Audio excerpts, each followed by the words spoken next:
toujours là avec Touba Production. Aujourd'hui, on est encore là pour vous présenter un film sur l'exil de Cheikh Ahmadou Bamba Khadimou Rassoul, le fondateur de la confrérie mouride. Mais avant tout, parlons un peu de sa sainte âme. Cheikh Ahmadou Bamba Mbacké, plus connu sous le nom de Serigne Touba, est né en 1853 à Mbacké. Il est issu d'une famille très noble. Sa mère, Sokhna Mariama Bousso, était une femme vertueuse et pieuse. Son père, Mame Mor Anta Sali Mbacké, un homme respectueux et très pieux. Cheikh Ahmadou Bamba Khadimou Rassoul, un homme imbu de savoir et de sagesse qui nous a légué un patrimoine gigantesque. L'ambition, la rigueur, le travail, l'éthique, l'endurance et la soumission à Allah caractérisent ses écrits.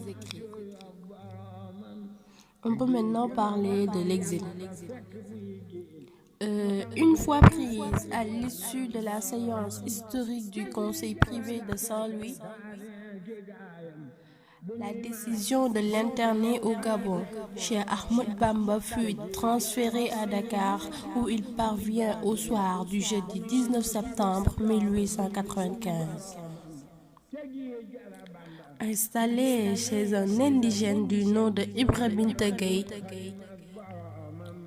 le cheikh se vit aussitôt convoqué par le gouverneur de Dakar, dont le courroux, se déversant sur lui, l'obligea à passer la nuit dans une cellule infecte dont l'inhospitalité marqua si fortement le cheikh l'écrivit plus tard. Lorsque je songe à ce chaos, me prend aussitôt l'envie de combattre par les armes. Mais celui qui efface les péchés m'a dissuadé. Cheikh Ahmadou Bamba embarqua finalement le samedi 21 septembre 1895 à Paquebot, sur lequel il aura à affronter d'autres épreuves, dont l'hostilité affichée de l'équipage, la ruée d'un taureau déchaîné vers sa sainte personne et dont il fut miraculeusement préservé.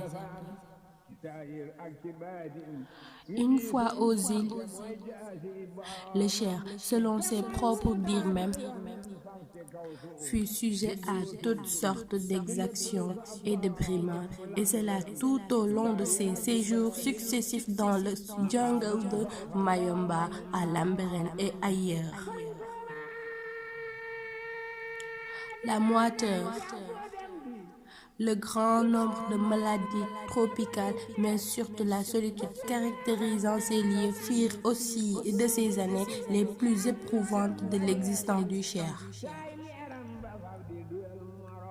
Isolement perceptible dans nombre de ses écrits où il exprime avec humilité tout son attachement, sa confiance et sa reconnaissance au très majestueux, de même que sa résolution inébranlable à rester l'esclave de Dieu et le serviteur du prophète, paix et salut sur lui. N'ayant témoin que les éléments et eut cette poignarde profession. Ô océan de Mayomba, témoigne que je suis l'esclave de Dieu, celui qui pardonne les péchés, et que je demeure le serviteur du prophète, paix et salut sur lui. Témoigne en tant qu'ami intime du prophète, celui qui comble d'honneur ses amis. Je rejette toute forme d'association à Dieu et n'adore que lui seul. Ces épreuves et d'autres privations que s'infligeait volontairement le Cheikh pour la face de Dieu eurent quelquefois pour spectateurs les habitants primitifs de ces contrées ou des indigènes originaires du Sénégal dont certains eurent à lui manifester leurs estimes ou même à lui faire allégeance. Le Cheikh aussi a à faire la rencontre durant cette époque, durant l'exil de nombreuses personnalités de cette époque, telles le futur premier député d'Afrique noire, Blaise Diagne. Le Cheikh eut aussi de même à entretenir une correspondance avec l'illustre résistant guinéen Almami Touré, déporté depuis 1899 au Gabon. Cette période fut également marquée par l'abondance des dons mystiques, incommensurables procédant de Dieu en faveur. Ainsi, se traduisant par une élévation à des degrés spirituels inouïs et inédits que démontre la profusion littéraire des années dites maritimes. Richesse le rangeant de facto parmi les autres les plus prolifiques, sinon le plus prolifique du monde musulman. Ainsi, aurait-il à répondre beaucoup plus tard à son fils, Cheikh Mohammed Al-Bachir, plus connu sous le nom de Serigne Bassirou Mbacké, qui lui questionna un jour sur cette époque.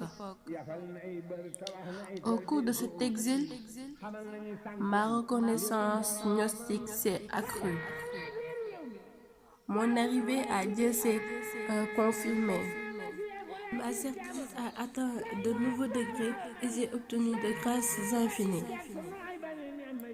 Au cours de cette période, la communauté mouride eut à affronter l'une des premières épreuves les plus pénibles de son histoire, car la déportation de son guide ayant entamé l'engagement de certains, il y eut des désaffections contrastant singulièrement avec le régime d'assurance et de triomphalisme de leurs adversaires qui, excès d'acharnement et de cruauté, n'hésitaient pas à distiller des rumeurs sur la disparition de Cheikh Ahmad Bamba Khadim Rassoul. Mais, regroupés autour de leurs principaux chefs désignés par Serigne Touba à son départ, Mame Thierno Birahim Mbacké assurant la direction des enseignements, Cheikh Ahmadou Ndoumbé préposé à la supervision des travaux champêtres, Cheikh Ibrahima Fall et d'autres figures emblématiques de la Mouridia, les adeptes réussissent à préserver intacte leur foi à l'inéluctabilité du secours divin et au triomphe de la vérité sur l'erreur. Par ailleurs, les efforts que ne cessa de consentir Cheikh Ibrahima Fall, resté à Saint-Louis,